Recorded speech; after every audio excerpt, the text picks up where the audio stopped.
Yes, I am. We're the third U.S. city to do this. Yes, I am the Cool. pioneer of doing That's this. awesome. Yeah, I knew Yeah. it was one of the first here, but I wasn't sure how. Okay, welcome. All right. And Michelle, spell your first and last name for me. Michele, Okay.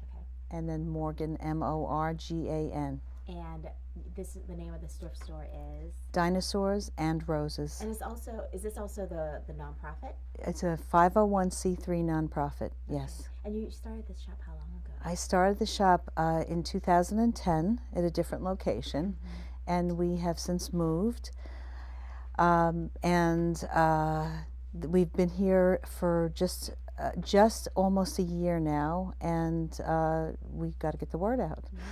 So tell me about what's happening tomorrow, special events happening tomorrow. Okay, tomorrow is our street store event. That's going to be happening on the corner of 9th and Mesquite.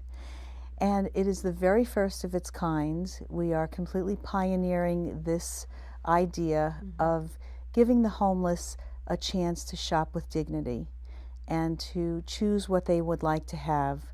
We're going to have a wide array of clothing for them and personal shoppers. So our volunteers are going to be their personal shoppers, and they'll be able to pick exactly what they need and more what they like, rather than someone handing them a bag and saying, you know, here, wear this. And tell me about why this is such a critical event, especially here in Nevada right now. Well, the homeless population, from what I have seen, has grown substantially. Nevada has been devastated since the recession, and I don't believe that we have ever really recovered as many people think we have. I think the news of that just got quieter. I personally came across this particular group in the downtown area through Pastor Bracy, who was giving out food to them. And the same day that I saw this group, I couldn't believe what touched me the most is that there were so many mothers and children and little babies and older people and older ladies that you just would not expect that you're going to see these homeless ladies. People in wheelchairs. On our flyer, I actually took the pictures that are on our flyer of these people with their shopping carts. And I realized, you know, so many people do not realize how really blessed they are. And it was a natural for me to have the thrift store and to be able to call on the community for donations and ask them to come out and support this event. And you know, for these homeless people that you met, One second, sorry. Okay. We're actually going to go meet Pastor Bracy too. Oh, he's a great So guy. He's awesome. Yeah. He's like, I usually don't come in, but I'll come in for you. I'm like, okay. He's nice. Okay, go ahead. And yeah, and tell me about when you met him and saw what he was doing. I mean, how touched were you, and kind of what his efforts were out there? You know, I was more amazed when I saw the people online and they're carrying away these boxes of, you know, oranges and bread and just bare necessities. And this is going to be their food for the week. And then I met Pastor Bracy, and he is an absolute delight and a wonderful man, and lives for outreaching and lives for that community. And he kind of inspired you to do this, put this event together, right? Actually, it wasn't Pastor Bracy. I sought him out. What had inspired me was I have a very dear friend. Her name is Juliette Roos, and she's from Cape Town, South Africa. And she knew about the work that we do at Dinosaurs and Roses, and she sent me the video clip. And when I watched the video clip, the 2-minute video that's on our website, I was so touched that I just was driven to do this. And once I saw the video, then I saw the homeless people, and then I met Pastor Bracy. And that's how the whole the fateful chain of events happened that we're bringing this event to Las Vegas. Yeah, and tell me about your needs here at the store. Obviously, you know, you're open year round, and you do need the help and donations year round, right? Yes, we always need donations of people cleaning out their closet and their attics, and that's actually how we got our name. We take the dinosaurs that live in your attic and your garage, and we turn them into roses waiting to be picked by someone else. Okay. So we always need those dinosaurs, but more importantly, we need funding. This event is costing way more than we thought. So we thought that maybe at some point there was going to be corporate sponsorship. But of all the corporations in Las Vegas, no one stepped up to the plate to adopt us. And you're pretty surprised by that. Shocked by that. We put the word out. We went to a lot of the larger corporations and casinos. The only one who really reached out was the Casablanca, and they donated lots of jackets and shirts, and they're 90 miles away. We really are looking for someone to kind of adopt us year round and look at what we do, the 25 charities or more that we support, the individuals that we support, and join us. And people like Latrinia, when she came to the store, she's not the first one who's been through here where you hear the stories and you're just so amazed that, you know, they aren't getting the help that they're needing, right? Yes. We get a lot of calls from people that we're sort of like the last stop. They find out about us when they have gone to other charities and other thrift stores and have walked in and said, I don't have a jacket or a pair of pants. And then they come to me. I don't turn anybody away.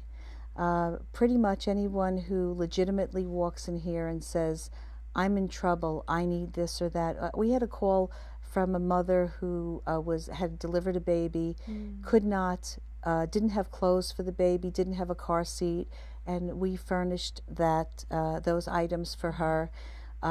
We gave her a stroller, and I like to kind of check up on people and see how they're doing. And with Latrinia, what was she telling you that got you so emotional? Well, when she called, she read about us in the newspaper, and she called and said that she had been to Catholic Charities, the Salvation Army. She'd been to several churches.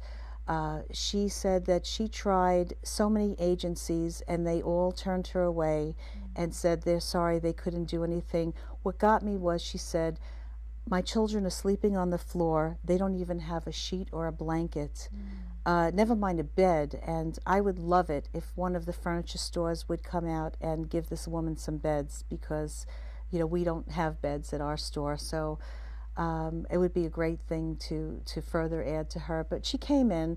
When we spoke, then I had her come down to the store, and we completely outfitted her with what she needed.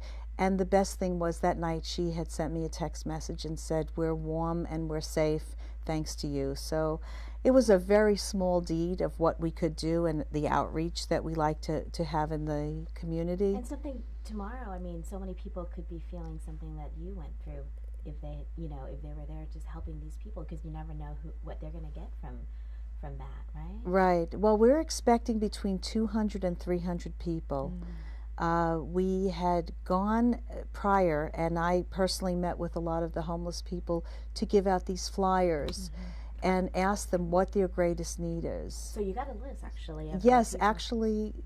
Can we? Later. Okay. Yeah. We have the flyers, and you can't believe what these people's needs are so great. It's mind-boggling. You know, to you and I who, you know, we go to get up, we go to work, we do what we need to do, but these people are fighting for survival every day and just fighting to exist, to stay alive, to stay warm. It's quite the problem that I think really needs to be recognized further in Nevada. And tell me what you need tomorrow. So from now until tomorrow, what can people do? What they can do, what the community can do is to come down, and if anyone wants to volunteer, we welcome them to come and be a personal shopper.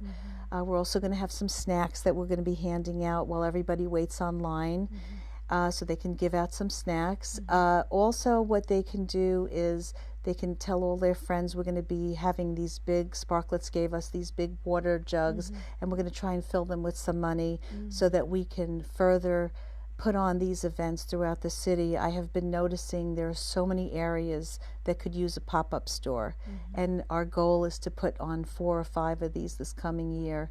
So what we really need is funding.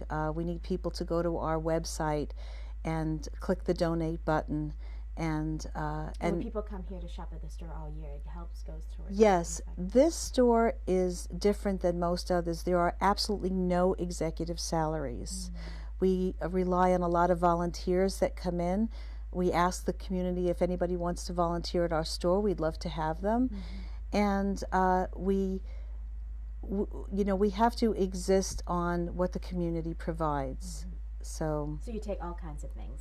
Yes, the store is great. When you come in, you can see we have everything that you could possibly need, from clothes, artwork, home furnishings, both used and brand new. We are so fortunate that some of the vendors from the World Market Center this year were kind enough to donate to us, and we have a whole section of brand new furnishings. We're the best kept secret in town, and we don't want to be anymore. That's awesome. Okay, so what I'll do is he'll get a quick shot of us here, and then I was just gonna, and then once we get that, and then you can take us to the other annexes, and we can show some of the furniture. Okay, great. Okay, sounds good. Good. All right. Okay, and then there you're going to have a, like I didn't say on this interview, you know, www.dinahstores&roses. You'll have all that. I don't. Yeah. And that's already been since the last interview. So if people find a keyword donate, it'll be right on there. Okay. And okay, we're going. So these are some kind of example of what you're looking for tomorrow. Yes, and we have lots of jackets that we'll be providing, just very similar to these that we have. In fact, I think this entire rack is going to go down with us. So we have jackets for men, women, and children. Yeah, so you have all these here at the store right now, too, Yes. right? For kids, for men, for women, you have all that here. Yes, our store is outfitted with men's, women's, ladies, children in every single size. We even have up to size 6X in many items. Right. So what are they asking for? You're asking things like this, like basic clothing, right? From the community, Yeah. yes. Clean out your closet, and anything that's in nice condition, Right. that you know you think somebody would be able to wear or purchase, we'd love to have. So tell me about some of these jackets out here. Is this kind of what's donated throughout the year? Yes, these have all been donated very recently when we put our And you request. can kind of show me just some of that. Okay, I mean, look at this adorable jacket that we came in. I mean, it's only $10, so our prices are really amazing as well. Yeah. And yeah, this is a beautiful leather jacket really that we nice. received. So people can come in here, donate these, or can buy them off the rack. Absolutely, Here, right? yes. We love to invite the public to come and shop, because that's what we need to stay alive.